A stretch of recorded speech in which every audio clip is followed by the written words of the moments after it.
Hello दोस्तों, मैं action Arya और आप देख रहे हैं हमारा यूट्यूब चैनल आर्या कोचिंग। जैसा कि आप जानते हैं, आप यहां पर पढ़ते हैं इंटरमीडिएट की फिजिक्स की क्लास हमारे साथ। और आज हम लोग इस क्लास में पढ़ने वाले हैं न्यूमेरिकल्स। अगर हम याद करें तो पिछले वाले वीडियो में भी हम लोगों ने कुछ न्यूमेरिकल्स सॉल्व किए थे बहुत ही सरल तरीके से। लेकिन आज भी हम लोग उसी के आगे के कुछ न्यूमेरिकल्स हम लेके आए हैं और उनको भी आज हम सॉल्व करेंगे, ठीक है। लेकिन हमने बताया था जैसा कि कुछ उससे अप लेवल के क्वेश्चंस होंगे इसमें।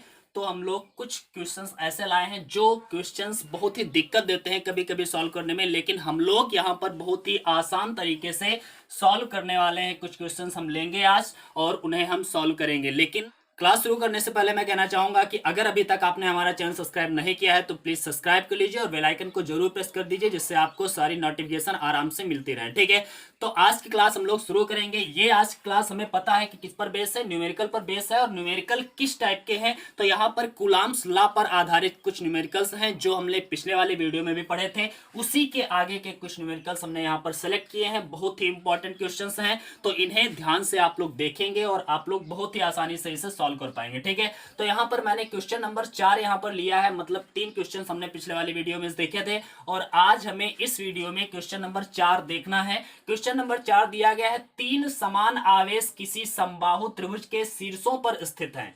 देखिए, जो क्वेश्चन कहेगा हमें उसको फॉलो करना है, ठीक है। यहां पर क्या कहा गया है, 3 समान आवेश किसी समबाहु त्रिभुज के शीर्षों पर स्थित हैं जिसकी प्रत्येक भुजा ए है। प्रत्येक भुजा कितनी है, ए है। मतलब एक समबाहु त्रिभुज है और समबाहु त्रिभुज के शीर्षों पर 3 आवेश जो कि समान है तीनों स्थित है। जैसे मान लिया ये समबाहु त्रिभुज है ए बी और सी, ठीक है। इसकी प्रत्येक भुजा कितनी है, ए है। समबाहु त्रिभुज है तो समबाहु त्रिभुज की प्रत्येक भुजा समान होती है, हमें पता है। तो यहां पर इसकी प्रत्येक भुजा कितनी है, ए है। और इन तीनों तीनों शीर्षों पर क्या स्थित हैं, एक समान आवेश स्थित है। मतलब यहां पर अगर क्यू आवेश है, मान लेता हूं मैं कि यहां पर बिंदु ए पर क्यू आवेश है, तो बिंदु बी पर भी क्यू आवेश होगा और बिंदु सी पर भी क्यू आवेश होगा, ठीक है। तो तीनों बिंदुओं पर क्यू आवेश उपस्थित है और ये तीनों भुजाएं कितनी हैं,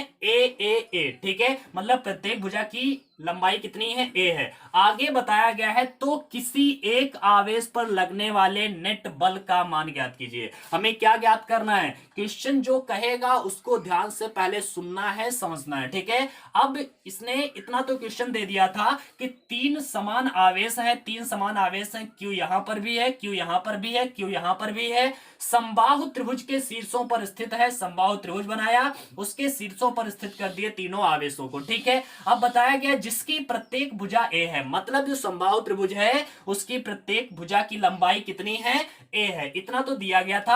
आगे क्या पूछा क्या गया है, बताया तो किसी एक आवेश पर लगने वाले नेट बल का मान ज्ञात कीजिए। हमें क्या ज्ञात करना है, किसी भी एक आवेश पर, इस पर निकालें या इस पर निकालें या इस पर निकालें, किसी भी एक आवेश पर लगने वाले नेट बल का मान ज्ञात करना है। अगर हम पिछली क्लास को रिकॉल करें तो हमने ये बताया था कि जितने भी बल होते हैं, मान लिया 4-5 बल, जितने भी बल होंगे वो सारे के सारे बल मिल करके जिस पर हमें बल ज्ञात करना होता है उस पर सारे बल मिल करके उस पर बल लगाते हैं। मतलब कहने का ये है, मान लिया 3 आवेश यहां पर उपस्थित हैं, क्यू क्यू क्यू और क्यू, और हमें इस पर बल निकालना है, ठीक है। 4 आवेश है, क्यू क्यू क्यू क्यू, और यहां पर हमें इस वाले आवेश पर बल निकालना है। तो ये इस वाले आवेश पर ये वाला भी बल, ये वाला आवेश भी बल लगाएगा, ये वाला भी आवेश बल लगाएगा, ये वाला भी आवेश बल लगाएगा। मतलब एक अकेले पर तीनों आवेश फिर वो बल लगाते हैं, ठीक है। तो हमें ये देखना है कि जिस पर हम बल निकालेंगे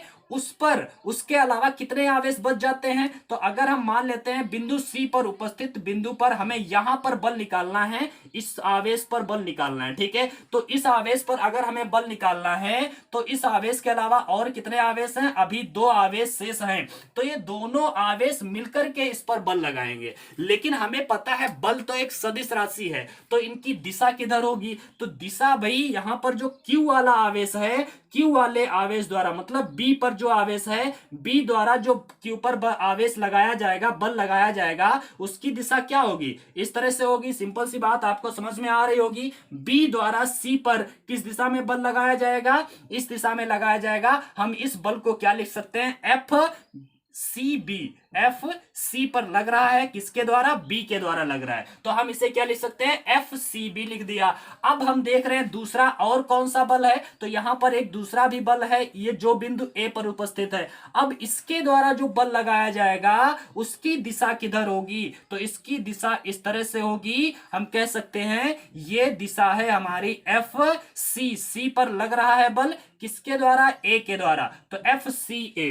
ठीक है, तो हम देख रहे हैं यहां पर दो बल लग रहे हैं, इस वाले आवेश पर कितने बल लग रहे हैं, दो बल लग रहे हैं, लेकिन हमें इन दोनों का रिजल्टेंट फोर्स चाहिए, मतलब इसका परिणामी बल आखिर टोटल कितना बल लगेगा हमें ज्ञात करना है। हमने पिछले वाले वीडियो में देखा था, अगर दोनों आवेश, दोनों बल एक ही दिशा में लग रहे होते हैं, ठीक है, दोनों बल अगर एक ही दिशा में लग रहे होते हैं तो उनको हम जोड़ देते हैं। जैसे हम लोगों ने पिछले वाले वीडियो में एक क्वेश्चन लिया था, उसमें हम लोगों ने ऐसे फॉर्मूला लिया था, एक एफ बराबर होता था एफ सी ए प्लस एफ सी बी। अगर दोनों बलों की दिशाएं सेम होती, ठीक है, हम समझ रहे हैं यहां पर दोनों बलों की दिशाएं अगर सेम हो, यहां पर इसकी दिशा इधर है और इसकी भी दिशा इधर होती, दोनों बल एक ही दिशा में लग रहे होते इस तरह से, तो हम क्या करते, यहां पर एफ सी ए प्लस एफ सी बी कर देते। और अगर हमने ये भी बताया था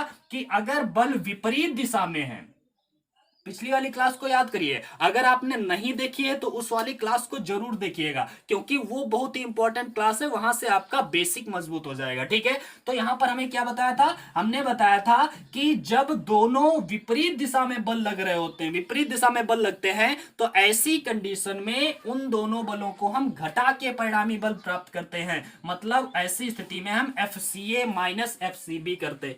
ठीक है, समझिए, जब एक ही दिशा में दोनों बल लग रहे होते हैं तो हम क्या करते हैं, दोनों बलों को जोड़ देते हैं, लेकिन जब विपरीत दिशा में लग रहे होते हैं तो ऐसी स्थिति में हम दोनों बलों को क्या कर देते हैं, घटा देते हैं। ठीक है, तब हमें परिणामी बल ज्ञात हो जाते हैं। लेकिन यहां पर ऐसा बिल्कुल भी नहीं है, ना तो ये विपरीत है और ना ही एक दिशा में है, ना तो ये विपरीत है और ना ही एक दिशा में है। ऐसी कंडीशन पर हम क्या करते हैं, तो यहां पर हमें क्या करना है, यहां पर हमें यूज करना होता है एंगल मेथड। ठीक है, अब एंगल मेथड क्या है सोच रहे होंगे, तो मैं यहां पर बता रहा हूं एंगल मेथड आखिर क्या है। ठीक है, तो एंगल मेथड आखिर क्या है आप लोग जान लीजिए। एंगल मेथड क्या है, तो एंगल मेथड से हम ये जान लेते हैं, अगर हम दो बल हैं, दोनों बलों का परिणामी बल हमें प्राप्त करना है, तो इसके लिए एक फार्मूला होता है। परिणामी बल अगर हम आर से लिखें तो रिजल्टेंट फोर्स हम कह सकते हैं आर इज इक्वल टू क्या होता है, मान लिया पहला बल ए था तो a square plus B square plus 2ab cos theta होता है। क्या होता है, ये फार्मूला होता है। बच्चा याद कर लीजिए अगर आपने अभी तक इस फार्मूले को नहीं पढ़ा है। ठीक है, इसको याद कर लीजिए, अगर किसी भी दो बल हैं और वो किन्हीं दो एंगल्स पर लग रहे हैं, ठीक है, ध्यान से देखिए, यहां पर इन दोनों बलों के बीच में कुछ एंगल बन रहा है। अगर दोनों सेम डायरेक्शन में होते, इस तरह से होते, तो उनके बीच में एंगल 0 होता। ठीक है, अगर विपरीत दिशा में होते तो उनके बीच में एंगल 180 होता।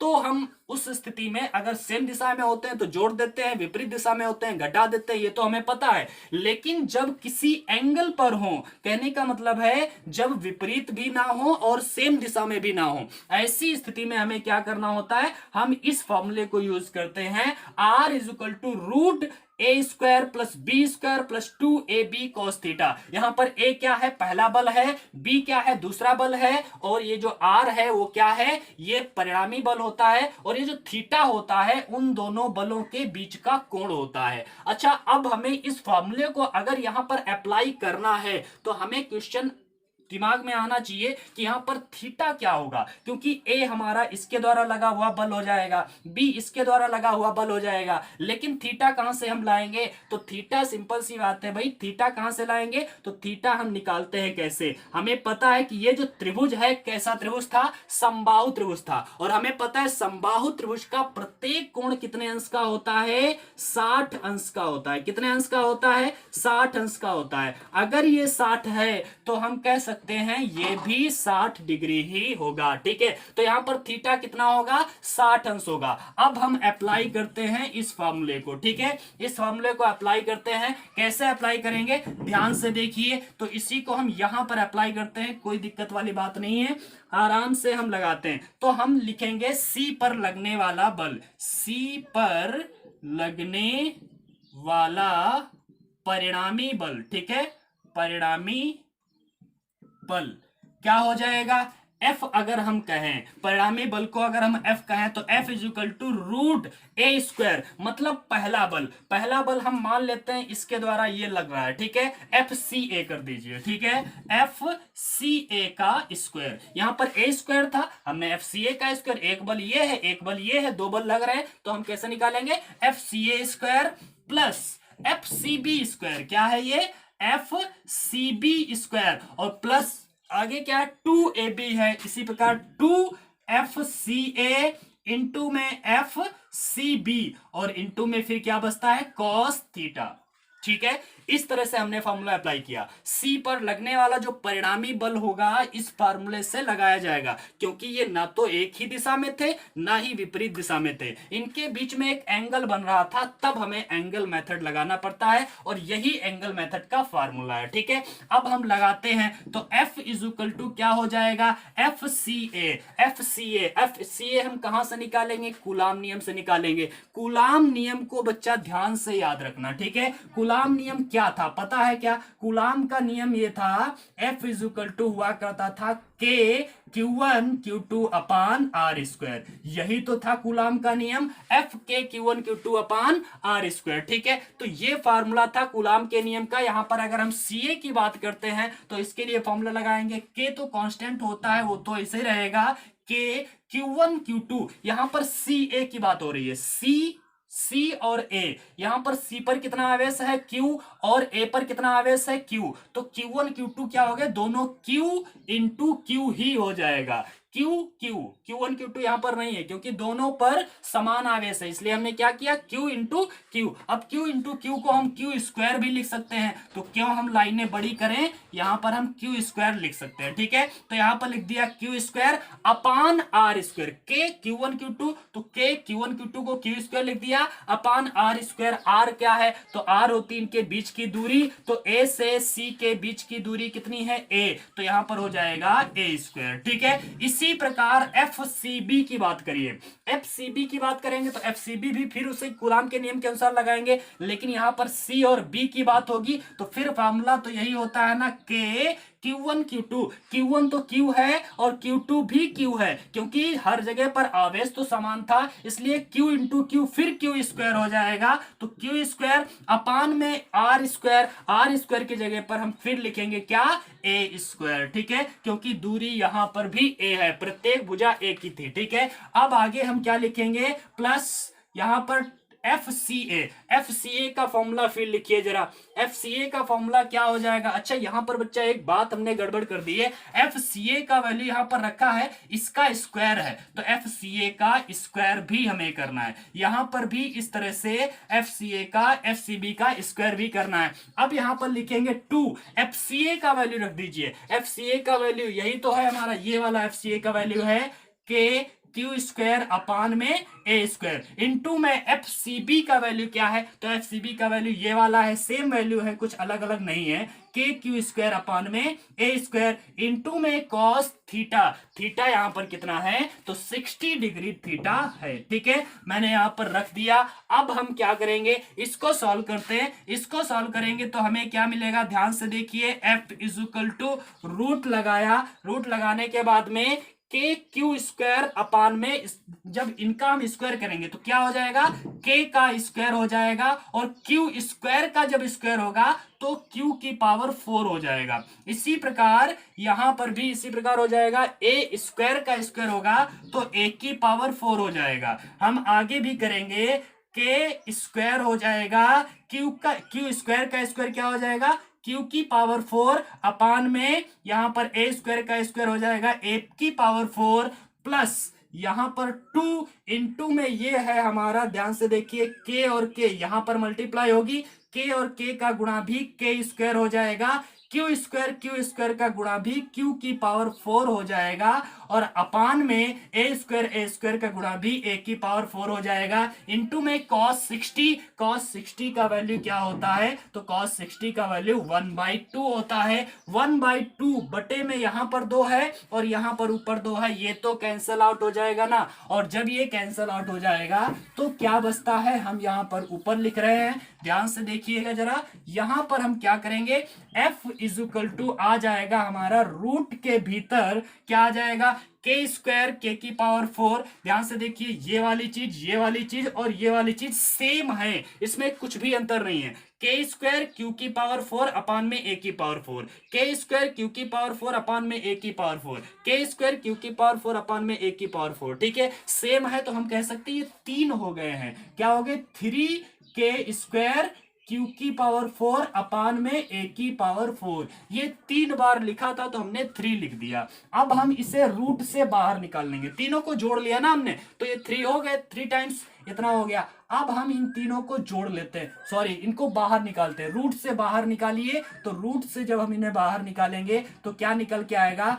तो हम यहां पर के स्क्वायर को हम के इसका बाहर निकाल सकते हैं, क्यू की पावर 4 का क्यू की पावर 2 बाहर निकल के आएगा। कितना निकल के आएगा, क्यू की पावर 2 बाहर निकल के आएगा, अपान में ए की पावर 4 का ए की पावर 2 बाहर निकल के आएगा रूट के भीतर, लेकिन 3 का रूट बाहर नहीं निकलेगा, तो रूट 3 इसी प्रकार लगा रहेगा और यही इसका आंसर हो जाएगा। देखिए बहुत ही इजी है, कुछ भी नहीं था, क्वेश्चन को देखना है, समझना है और लगाना है। इसमें हमने क्या किया है, बस यहां से हमने लगाना शुरू किया है, 4-5 लाइन का है, समझाने में टाइम लगता है लेकिन लगाने में टाइम नहीं लगता है। हमने क्या किया, ट्रायंगल लिया एक समबाहु, जिसे समबाहु त्रिभुज कहते हैं। समबाहु त्रिभुज के तीनों कोनों पर हमने समान आवेश क्यू क्यू क्यू दे दिया, ए सारी भुजाएं इसकी, इनके सभी एंगल कितने होते हैं, 60 अंश के होते हैं। हमें ज्ञात करना था किसी भी एक आवेश पर लगने वाला बल, तो हमने सी पॉइंट को मतलब सेलेक्ट कर लिया और इस पर लगने वाले बल के बारे में जब जाना तो देखा 2 बल इस पर कार्य कर रहे थे, लेकिन वो इनके बीच का जो कोण था, दोनों बलों के बीच का कोण कुछ था, कितना था, 60 अंश। तो हमने जब कोण देखा तो हमने क्या किया, एंगल मेथड अप्लाई करने की कोशिश की। एंगल मेथड का जो फार्मूला था हमें पता था, तो हमने सी पर लगने वाले परिणामी बल का मान F equal to FCA² plus FCB² plus 2FCA into FCB into cos theta लगा दिया है फॉर्मूला। ठीक है, FCA का वैल्यू CB का वैल्यू इस तरह से रख लिया, cos थीटा की जगह पर 60 रख दिया, cos 60 का मान 1/2 होता है, कैंसल आउट कर दिया और जोड़ लिया। 3 टाइम्स था तो 3 टाइम्स आ गया, इनको बाहर कर लिया और आंसर हमारा प्राप्त हो गया। बहुत ही इजी है, लेकिन अगर आप लोग प्रेशर नहीं लेंगे दिमाग पर, आराम से समझेंगे, बहुत ही आराम से समझना है, तब आपको समझ में आएगा। ठीक है, तो ये हमारा था क्वेश्चन नंबर 4। बहुत ही आसानी से हम लोगों ने इसे सॉल्व किया, लेकिन हाँ ये जो इंपॉर्टेंट बात है इसको जरूर याद रखिएगा, जब भी 2 कोणों के बीच में, जब भी 2 बलों के बीच में एंगल बन रहा होगा, ठीक है, तो हमें क्या करना होगा, एंगल मेथड यूज करना होगा। ठीक है, तो अब हम चलते हैं नेक्स्ट क्वेश्चन पर। अगला क्वेश्चन क्या है हमारा, तो अगला क्वेश्चन मैंने यहां पर लिख लिया है, तो हम अब ये बोर्ड साफ कर देते हैं। अगर स्क्रीनशॉट लेना है आपको तो ले लीजिए।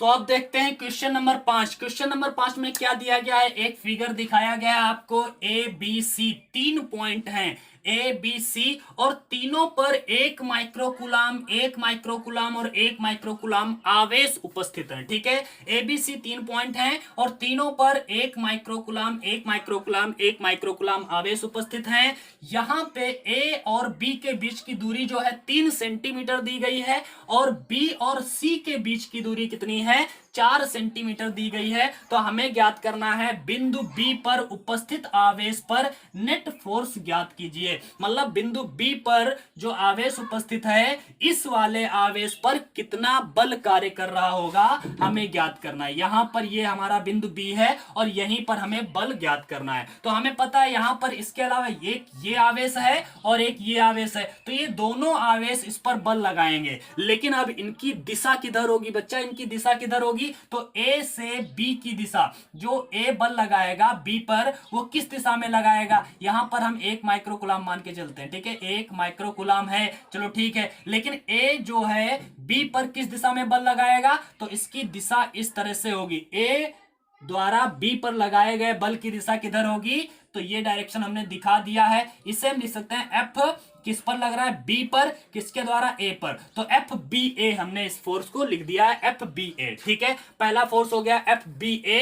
अब दूसरा फोर्स क्या है, सी द्वारा जो लगाया जा रहा है उसका डायरेक्शन किधर होगा, तो सी द्वारा बी पर जो बल लगाया जाएगा इसका डायरेक्शन इस तरह से होगा, इस दिशा में होगा। तो इस बल को हम क्या लिखेंगे, तो एफ बी पर लग रहा है तो बी, सी, सी द्वारा लग रहा है तो सी लिख दिया। ठीक है, तो एफ बी ए और एफ बी सी इन दोनों बल, ये दोनों बल इस पर लग रहे हैं। अब ध्यान से देखिए, क्या ये दोनों बल एक ही दिशा में है, नहीं है। क्या ये विपरीत दिशा में है, नहीं है। अब इनके बीच में कुछ एंगल बन रहा है, कितने का एंगल बन रहा है, तो सिंपल सी बात है, इस पर 90 डिग्री का एंगल बन रहा है। थीटा कितना हो गया हमारा, 90 अंश। और जैसे ही हमें थीटा मिलता है, उनके बीच में कोण मिलता है, तो हम क्या लगाते हैं, एंगल मेथड। और एंगल मेथड तो आप लोग जानते ही हैं, तो एंगल मेथड से ही इसे भी सॉल्व करेंगे। ठीक है, तो एंगल मेथड से हम इसे सॉल्व करते हैं। कैसे सॉल्व करेंगे, बिंदु बी पर लगने वाला जो परिणामी बल होगा, यही बिंदु बी पर उपस्थित आवेश पर नेट फोर्स ज्ञात करना है।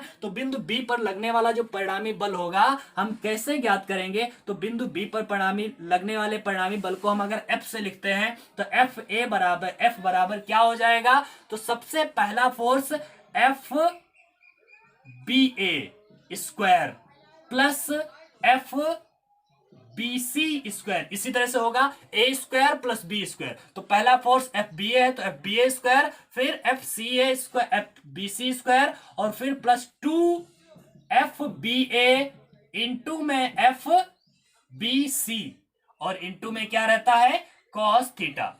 ठीक है, तो ये हमने फार्मूला भी लिख लिया है। अब इसको हम अप्लाई करते हैं, लेकिन फार्मूला अप्लाई करने से पहले एक बात जानना जरूरी है। हमने बताया था यहां पर आवेश Q और दूरी A नहीं है, यहां पर आवेश की वैल्यू दी गई है 1 माइक्रोकूलम, और दूरी भी 3 सेंटीमीटर 4 सेंटीमीटर दिया है। ठीक है, तो हमने बताया था हमेशा जो आवेश होना चाहिए किस फॉर्म में होना चाहिए, कूलाम में होना चाहिए, और ये किसमें दिया है, माइक्रो कूलाम में। तो एक कूलाम को हम, एक माइक्रो कूलाम को हम कितना कूलाम कह सकते हैं, तो एक माइक्रो कूलाम को हम 1 गुणा 10 की पावर -6 कूलाम कह सकते हैं। हमने कल वाले भी वीडियो में भी हमने बताया था कि माइक्रो को हम क्या लिखते हैं, 10 की पावर -6 कूलाम। ठीक है, तो एक माइक्रो कूलाम को हम लिखेंगे 1 गुणा 10 की पावर -6 कूलाम। इसी प्रकार यहां पर दूरी जो दी है वो किसमें दी है, सेंटीमीटर में दी है, लेकिन हमें तो दूरी चाहिए होती है किसमें,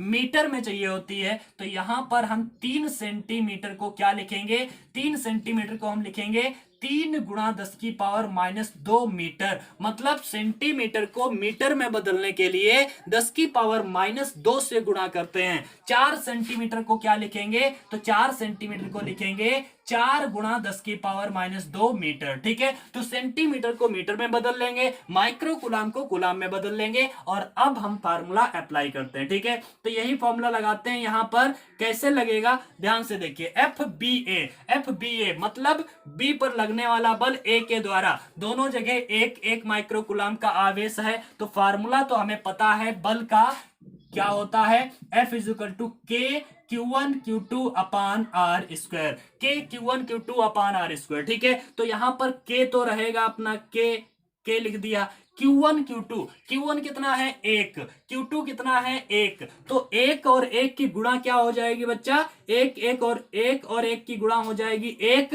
लेकिन ये तो माइक्रो कूलाम में था 1, अगर हम कूलाम में करेंगे तो 10 की पावर -6 पहले वाले में भी और 10 की पावर -6 पहले दूसरे वाले में भी, तो दोनों मिलकर के 10 की पावर -12 हो जाएंगे। ठीक है, तो 1 गुणा कितना हो जाएगा, 10 की पावर -12। यहां पर समझने की कोशिश करिएगा, हमने क्या बताया, K Q1 Q2 upon R square, Q1 Q2 1 की गुणा क्या हो गई, 1 रही, लेकिन यहां पर 10 की पावर -12 कहां से आ गया, क्योंकि ये माइक्रो कूलाम में थे, कूलाम में होंगे तो 10 की पावर -6 इसका भी और 10 की पावर -6 इसका भी, तो 10 की पावर -12 हो जाएगा। ठीक है, तो K Q1 Q2 हो गया अपान आर स्क्वायर। आर कितना है, तो आर मतलब दूरी, दूरी कितनी है, ए से बी की, बी से ए की दूरी कितनी है, 3 सेंटीमीटर। तो 3 सेंटीमीटर का स्क्वायर करिए, 3 सेंटीमीटर को हम मीटर में इस तरह से लिखेंगे, तो लिखेंगे हम 3 गुणा 10 की पावर -2 का स्क्वायर। ठीक है,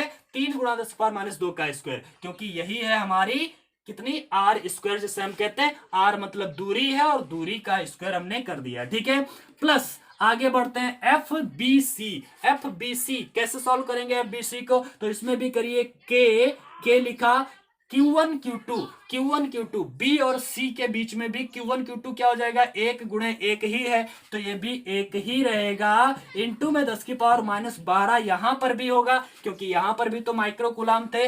अपान में क्या हो जाएगा, यहां पर जो दूरी है कितनी है, 4 है, तो ये हो जाएगा 4 गुणा 10 की पावर -2 का स्क्वायर। ठीक है, इस तरह से हमने ले लिया, और प्लस 2 एफ ए और एफ बी सी, इन सबका भी हमें स्क्वायर करना है। फिर हमने वही गलती की है जो पिछले वाले में की थी, हमें क्या करना है, इसका भी स्क्वायर अभी करना पड़ेगा। इसी प्रकार हम इसका भी स्क्वायर अभी करेंगे, और प्लस 2 एफ बी ए और एफ बी सी का वैल्यू हम यहां पर रख देते हैं। तो एफ बी ए क्या है, एफ बी ए है हमारा के इंटू में 10 की पावर 10 टू पावर -12 अपान में 3 का स्क्वायर हो जाएगा 9, और इंटू 10 की पावर -2 का स्क्वायर क्या हो जाएगा, 10 की पावर -4। हमने डायरेक्ट लिख लिया है। ठीक है, एफ बी ए हमने यहां पर स्क्वायर करके लिख दिया है। इसी प्रकार प्लस नहीं है यहां पर, तो इंटू होता है, तो इंटू लगाइएगा। ठीक है, इंटू लगाया, फिर यहां पर क्या करेंगे, यहां पर भी यहां पर हम लिखेंगे एफ बी सी का वैल्यू क्या है, के into Q1 Q2 into 10 to power -12 ये है, अपान में 4 का स्क्वायर जब हम करेंगे तो कितना आ जाएगा, 16 इंटू 10 टू पावर -4 हो जाएगा, क्योंकि 10 की पावर -2 का स्क्वायर क्या होगा, 10 की पावर 4। ठीक है, तो ये हमने लिख दिया है, इसको जरा हम मिटा देते हैं, हमें पता तो है क्वेश्चन क्या है। ठीक है, आगे क्या है, इंटू कॉस थीटा। थीटा का वैल्यू क्या है, तो थीटा का वैल्यू तो यहां पर कितना दिया है, 90, तो कॉस 90 हमने लिख दिया। ध्यान से देखिए, बहुत ही आसानी से हम लोग इस सवाल को लगा रहे हैं। ठीक है, हमने यहां पर cos 90 लिख दिया। अब हम क्या करेंगे, अब हम इसको सॉल्व करते हैं। कैसे सॉल्व करेंगे, तो ध्यान से देखिए, यहां पर इनका जब हम स्क्वायर करेंगे तो ये हो जाएगा रूट के का स्क्वायर इंटू 10 की पावर -12 का स्क्वायर 10 की पावर -24 हो जाएगा। ठीक है, 10 की पावर -12 का स्क्वायर क्या हो जाएगा, 10 की पावर -24 अपान में 3 का स्क्वायर 9, और 9 का भी स्क्वायर होना है, क्योंकि ये तो यहां पर स्क्वायर है, फिर इसका स्क्वायर है ना, तो 9 का स्क्वायर क्या हो जाएगा, 81 हो जाएगा। इनटू में 10 की पावर -2 का स्क्वायर, तो 10 की पावर -4 है, और इसका भी ये वाला स्क्वायर होगा, तो 10 की पावर -8 हो जाएगा। ठीक है, 10 की पावर -4 का स्क्वायर 10 की पावर -2 का स्क्वायर 10 की पावर -4 हुआ, और 10 की पावर -4 का जब स्क्वायर होगा तो 10 की पावर -8 हो जाएगा। इसी प्रकार यहां पर भी क्या होगा, के स्क्वायर हो जाएगा 10 की पावर, यहां पर कितना हो जाएगा, 10 टू पावर -24 हो जाएगा। नीचे 4 का स्क्वायर 16, और 16 का भी जब स्क्वायर होगा, 16 स्लैम कितना होता है, 256, और इंटू में 10 की पावर -2 का स्क्वायर क्या हो जाएगा, तो 10 की पावर -2 का स्क्वायर 10 की पावर -4, और 10 की पावर -4 का जब स्क्वायर करेंगे तो 10 की पावर हो जाएगा हमारा -8। ठीक है, और प्लस यहां पर एक बात सोचे जरा, यहां पर हम बात सोचेंगे cos 90 का वैल्यू होता कितना है, तो हमारे दिमाग में आना चाहिए cos 90 का वैल्यू हो जाएगा 0, और जैसे ही cos 90 का वैल्यू 0 होगा तो ये वाला पूरा टर्म्स हमारा हो जाएगा 0। अब हम इसे कैलकुलेट करने से हमें कोई फायदा नहीं मिलने वाला है, क्योंकि इसका ही वैल्यू पूरा कितना हो जाएगा, 0 हो जाएगा। जब इसका वैल्यू 0 हो जाएगा तो फिर हम क्यों इसको कैलकुलेट करें। ठीक है, तो ये तो हमारा आगे वाला टर्म्स cos 90 ने 0 कर दिया। अब हम इसको सॉल्व कर लेते हैं। इसको हम कैसे सॉल्व करेंगे, तो ध्यान से देखिए, जो भी कॉमन मिल रहा है वो कॉमन बाहर ले लीजिए, और जो बचता है उसको अंदर रखिए और इसको सॉल्व कर लीजिए। ठीक है, तो हम यहां पर क्या करेंगे, यहां पर हम ले लेते हैं कॉमन। यहां पर ध्यान से देखिए, जो भी कॉमन मिले वो कॉमन लीजिए। के स्क्वायर हमारा कॉमन मिल रहा है, 10 की पावर -24 कॉमन मिल रहा है, अपान में हमारा 10 की पावर -8 भी कॉमन मिल रहा है। ठीक है, इसी प्रकार जब इन दोनों में इतना कॉमन मिल गया तो बचा क्या, ऊपर ये मिल गया पूरा 10 की पावर -8 चला गया, बचा कितना है 1/81 यहां पर बचा है, और प्लस यहां पर कितना बचा है, तो यहां पर बचा है 1/256 यहां पर बचा है। ठीक है, तो 1/256 यहां पर बचा है। अब हम इसको कैलकुलेट करेंगे और इनको हम बाहर भी निकाल सकते हैं। तो इसको जब हम बाहर निकालेंगे तो f इक्वल टू क्या बन जाएगा, के स्क्वायर का के बाहर निकल आएगा, और 10 की पावर माइनस 24, यहां पर ध्यान से देखिए, इसको हम काट देते हैं। 10 की पावर माइनस 8 है, 10 की पावर माइनस 24 है, तो 24 से 8 कट जाएगा, कितना बचेगा, 24 से 8 घटा दीजिए, तो कितनी घातें बचेंगी यहां पर, तो यहां पर बचेंगी 16 घातें। ठीक है, कितनी बचेंगी, 16। और जब 16 घातें बचेंगी तो जब रूट से बाहर निकालेंगे, तो रूट से बाहर तो आधी घातें आती हैं, तो हम लिख सकते हैं 10 की पावर माइनस 8 बाहर आ जाएंगी, और रूट के अंदर क्या बचेगा, तो रूट के अंदर इन दोनों का हम कैलकुलेशन करके लिख देंगे। 1/81 प्लस 1/256, इनका कैलकुलेशन आप लोग करेंगे, और कैलकुलेशन करके जो भी बाहर निकले निकाल देना, जो अंदर रहने देना, और वही हमारा आंसर होगा। अब आप लोगों को हमें कमेंट करके बताना है कि आखिर आप लोगों ने सॉल्व करके इसका कितना आंसर पाया है। ठीक है, तो हमें ये मेन चीज देखना होता है, जब भी एंगल मेथड लगेगा तो हम कैसे पहचानेंगे, हम देखेंगे जो भी बल लग रहे हैं उन दोनों बलों के बीच में अगर कुछ भी कोण बन रहा है, 30 अंश, 60 अंश, 45 अंश, 90 अंश, कुछ भी कोण बने, तो हमें तुरंत एंगल मेथड पर आना है, और हमें फिर फार्मूला अप्लाई करके इस तरह से सॉल्व करने लाए। ठीक है, लेकिन फार्मूला अप्लाई करते समय सावधानी बहुत बरतना, क्योंकि हमने यहां पर कई दोनों बार गलतियां की, लेकिन बाद में सुधर गई तुरंत। लेकिन हमें याद रखना है कि ये गलती नहीं होने देना है। एफ बी ए का वैल्यू यहां पर लिखना, फिर स्क्वायर भी है तो इसका स्क्वायर लगाना होगा। एफ बी सी का वैल्यू यहां पर लिखना, फिर स्क्वायर है तो स्क्वायर भी लगाना होगा, और यहां पर स्क्वायर नहीं होता है तो नहीं लगाया। कास थीटा का वैल्यू जो भी होगा हम रख देंगे, और इसको कैलकुलेट कर लेंगे, आराम से हम लोग आंसर यहां पर पा सकते हैं। अब आप लोग इसका जो भी आंसर आता है इसे हमें कमेंट करके जरूर बताइएगा। और तो अब देखते हैं हम एक नया क्वेश्चन, जो है क्वेश्चन नंबर 6। इस प्रकार का क्वेश्चन बहुत ही एग्जाम में पूछा जाता है, और बहुत ही बार ये पूछा भी गया है, और आपके हर बुक में मिल जाएगा। आप किसी भी बोर्ड से होंगे, इस टाइप का क्वेश्चन तो आपके बुक में मिल ही जाएगा। तो आपको करना क्या है, इसे समझ लेना है कि हम इसे कैसे सॉल्व करते हैं। ठीक है, तो ध्यान से देखिएगा, यहां पर एक वर्ग बनाया गया है जिसकी प्रत्येक भुजा a है, और प्रत्येक बिंदु पर, मतलब प्रत्येक शीर्ष पर समान आवेश Q Q Q Q आवेश उपस्थित है।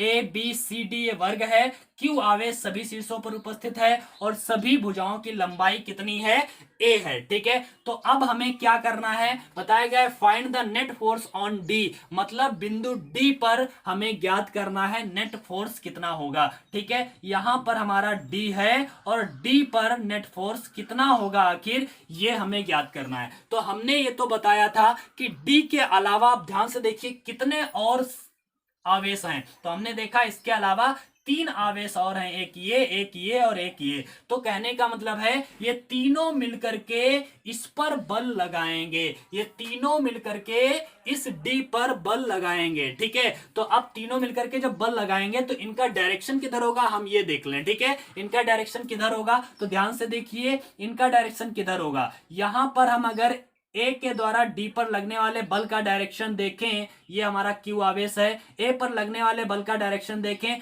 तो ये इस दिशा में होगा, जिसे हम लिख सकते हैं एफ डी पर लग रहा है ए के द्वारा, एफ डी ए लिख दिया हमने। और यहां पर सी के द्वारा लगने वाला बल डी पर, इसका डायरेक्शन ये होगा, जिसे हम लिख देंगे F D C. F D A और एफ डी सी, इन दोनों के बीच का एंगल कितना है, 90। पहले हम इन दोनों का परिणामी बल ज्ञात कर लेंगे, और उसके बाद में इसे हम सॉल्व करेंगे। ठीक है, इसको हम बाद में सॉल्व करेंगे, सबसे पहले इनका परिणामी ज्ञात कर लेंगे। ठीक है, तो हम इन दोनों का परिणामी ज्ञात कर लेंगे, और जो इन दोनों का परिणामी आएगा उसका और इस वाले के बल को फिर उन दोनों को सॉल्व कर लेंगे, तो हमें इस पर लगने वाले परिणामी बल का वैल्यू हमें ज्ञात हो जाएगा। ठीक है, तो हम देख रहे हैं यहां पर एक बल ये लग रहा है, एक बल ये लग रहा है, और ये वाला जो बल लग रहा होगा इसका भी डायरेक्शन इस दिशा में होगा, इस दिशा में होगा ना, होगा। लेकिन हम अभी इसे नहीं ज्ञात करेंगे, सबसे पहले इन दोनों को हम लोग सॉल्व करेंगे। इन दोनों को जो रिजल्ट आएगा उसको और फिर इस वाले बल को हम साथ में लेकर के सॉल्व करेंगे। ठीक है, तो ध्यान से देखिए इनका सॉल्यूशन क्या होगा, इसका आंसर क्या होगा पहले हम ये देखते हैं। तो सबसे पहले हम लिखेंगे बी, बिंदु ए और सी के द्वारा बिंदु डी पर लगने वाला बल। ठीक है, ए व सी के द्वारा डी पर बल कितना लग रहा है ये हम ज्ञात करेंगे। इसके लिए हमें एंगल मेथड की जरूरत पड़ेगी, क्योंकि कॉस यहां पर डिग्री कितना दिया है, मतलब कोण कितना दिया है, 90 डिग्री दिया है। तो हम क्या करेंगे, यहां पर एंगल मेथड लगाएंगे। लेकिन एंगल मेथड लगाएंगे तो फॉर्मूला क्या हो जाएगा, हमने इसे मान लिया एफ, कितना मान लिया, एफ या F1 मान लेते हैं। ठीक है, F1 इज इक्वल टू क्या हो जाएगा, फार्मूला हो जाएगा हमारा एफ डी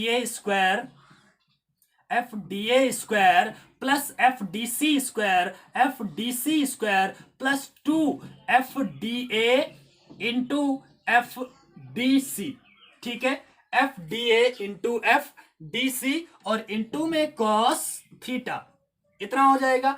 अब हम जरा सोचें, बाद में सॉल्व करेंगे, लेकिन सोचते पहले हैं हम। जब हम पहले सोचेंगे बाद में उसे लगाएंगे तो 100% वो क्वेश्चन सरल हो जाता है। अभी हम लोगों ने जो पीछे वाले क्वेश्चंस लगाए हैं उसमें क्या बताया है, उसमें हम लोगों ने डायरेक्ट वैल्यू रख दिया है, जिससे हमें क्वेश्चंस थोड़े बड़े लगे, कठिन लगे। लेकिन अब हम यहां पर अब आपको बताएंगे कि कैसे हम उसे शॉर्ट में सॉल्व कर सकते हैं। सबसे पहले हमें वैल्यू नहीं रखना है, बाद में हम वैल्यू रखेंगे, पहले हम इनको ऐसे ही निकाल लेते हैं। ठीक है, तो ध्यान से देखिए कैसे निकालेंगे। F1 बराबर हमें दिमाग में लाना है, अगर cos थीटा, यहां पर थीटा कितना है 90, अगर ये 90 है तो cos 90 यहां पर 0 होता है और ये वाला पूरा टर्म हमारा 0 हो जाएगा। तो इससे हमें कोई लेना देना ही नहीं रह जाता है, हमारे पास बस इतना क्वेश्चन बचा है। ठीक है, अब हम इसे भी बहुत ही आसानी से सॉल्व करेंगे। कैसे सॉल्व करेंगे, तो FDA निकालिए जरा।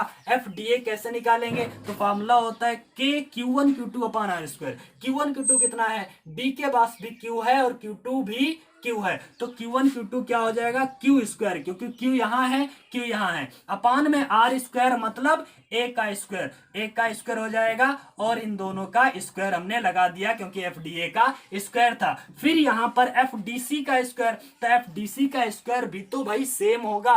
क्या होगा, सेम, कहने का मतलब ये है कि D और C का जब वैल्यू निकालेंगे तो K Q1 Q2 तो वही है, तो Q स्क्वायर रहेगा, दूरी भी वही है तो अपान में A स्क्वायर रहेगा और इसका भी स्क्वायर हो जाएगा। ठीक है, अब हम इनको कर देते हैं, जोड़ देते हैं, क्योंकि सेम चीजें हैं, इन दोनों को जोड़ दीजिए। तो यहीं पर हम जरा जोड़ देते हैं।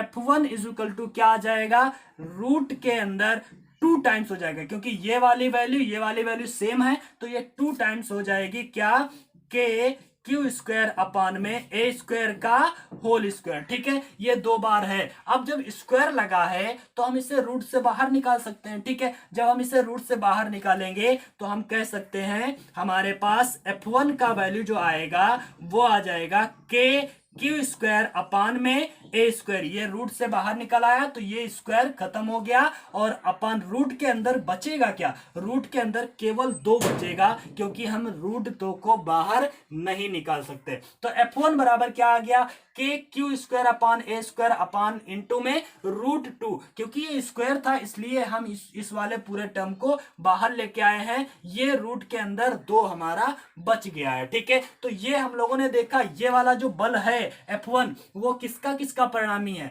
FDA और FDC का परिणामी बल है। अब ध्यान से देखिए, अगर हमें इसका परिणामी बल है तो इस परिणामी बल की दिशा किधर होगी, परिणामी बल है ना दोनों का, तो परिणामी बल की दिशा किधर होगी। तो हमेशा याद रखना बच्चा, आपने फर्स्ट ईयर में फिजिक्स में पढ़ा होगा कि परिणामी जो बल होता है, जैसे मान लिया ये एक वेक्टर ये है, एक वेक्टर ये वेक्टर ए है, ये वेक्टर बी है, तो इनका जो परिणामी वेक्टर होता है वो इनके बीचों बीच में होता है, जिससे हम परिणामी वेक्टर आर कहते हैं। ठीक है, तो ये जो वेक्टर आर है इन दोनों का परिणामी वो इनके बीचों बीच में होता है, इसका डायरेक्शन ये होगा। तो इसी प्रकार हम यहां पर क्या करेंगे, यहां पर F1 जो है, F1 का डायरेक्शन किधर होगा, FDC और FDA के बीच में, ये डायरेक्शन होगा किसका, F1 का डायरेक्शन ये होगा। F1 का डायरेक्शन हमारा ये है। और अब देखिए F1 हमने निकाल लिया है और अब हमें F1 और इसके द्वारा लगने वाले बल को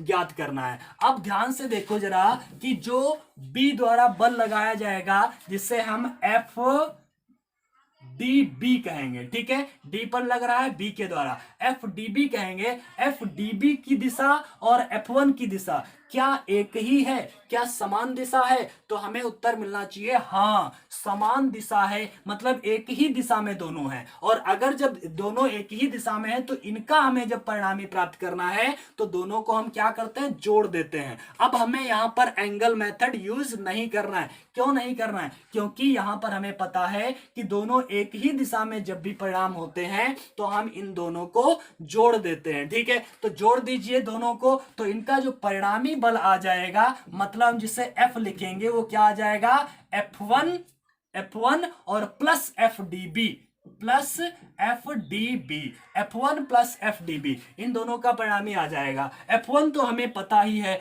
तो हम F1 का वैल्यू क्या लिखेंगे, लिख देंगे के क्यू स्क्वायर अपान में ए स्क्वायर और रूट में 2 प्लस एफ डी बी का वैल्यू हमें ज्ञात करना होगा। तो एफ डी बी क्या हो जाएगा, डी और बी की बात हो रही है तो फॉर्मूला होता है K Q one Q two upon R square. Q one कितना है क्यू, क्यू टू कितना है क्यू, तो क्यू क्यू का मल्टीप्लाई तो क्यू स्क्वायर ही हो जाएगा upon R square. R square में गड़बड़ होगा, यहां पर तो ए था, ये ए था, सही था, लेकिन ये वाला कितना है, ये हमारी डिस्टेंस कितनी होगी, तो पाइथागोरस बाबा हमें बताते हैं कि इनके बीच में डिस्टेंस कितनी होगी। ध्यान से देखिए जरा, जब ये हमारा ए दिया है और ये भी ए दिया है, ये ए है, ये ए है, और हमें ज्ञात क्या करना है, ये वाला वैल्यू ज्ञात करना है। ये ए है, ये ए है और ये ज्ञात करना है। तो पाइथागोरस प्रमेय से हम यहां ज्ञात कर सकते हैं कि जो इसका वैल्यू होगा वो ए रूट 2 होगा। कितना होगा,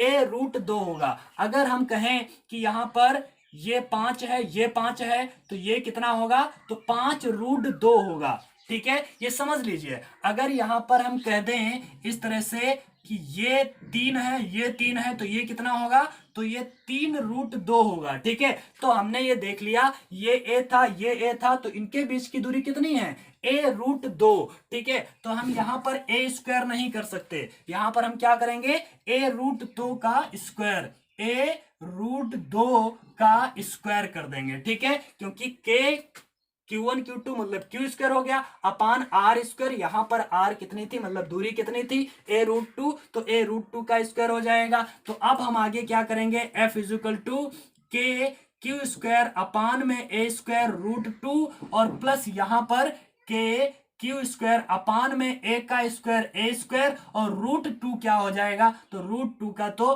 पूरा 2 हो जाएगा स्क्वायर होके। अब हमें कॉमन क्या मिल रहा है, तो कॉमन हमें मिल रहा है के क्यू स्क्वायर अपान में ए स्क्वायर, इतना तो कॉमन मिल रहा है, के क्यू स्क्वायर अपान में ए स्क्वायर, के क्यू स्क्वायर अपान में ए स्क्वायर कॉमन मिल रहा है। तो हम यहाँ पर क्या लिख सकते हैं, रूट 2 प्लस 1/2, यहां पर क्या बचा, 1/2 बचा है, ठीक है। इसको हम सॉल्व कर सकते हैं, तो हम इसे लिख सकते हैं, ये 2 2 जा 4, सॉरी 2 और रूट 2 का मल्टीप्लाई 2 रूट 2 प्लस 1 अपान में 2, इस तरह से इसे हम लिख सकते हैं, आप लोग जानते होंगे। और इनटू में ऐसे लिख दीजिए के क्यू स्क्वायर अपान ए स्क्वायर, यही बस फाइनल आंसर है इनका। मतलब इस बिंदु डी पर लगने वाला बल जो कितना है, ये है। हमने ए और क्यू को लेकर के ये क्वेश्चन लगाया है और बहुत ही आसानी से हम लोगों ने सॉल्व कर लिया है, ठीक है। तो हम देख रहे हैं कि कुछ भी दिक्कत नहीं होती है, केवल समझना होता है कि जो भी जिस बल पर, जिस आवेश पर हमें बल निकालना है, उस आवेश के अलावा जितने भी आवेश होते हैं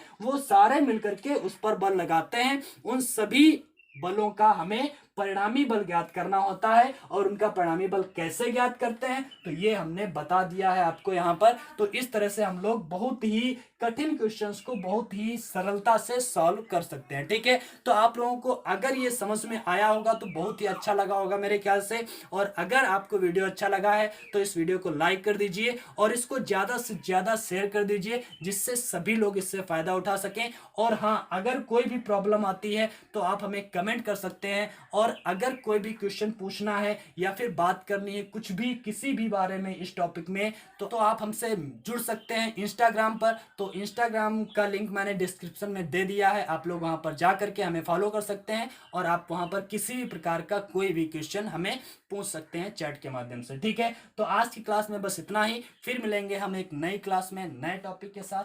तब तक के लिए बाय बाय।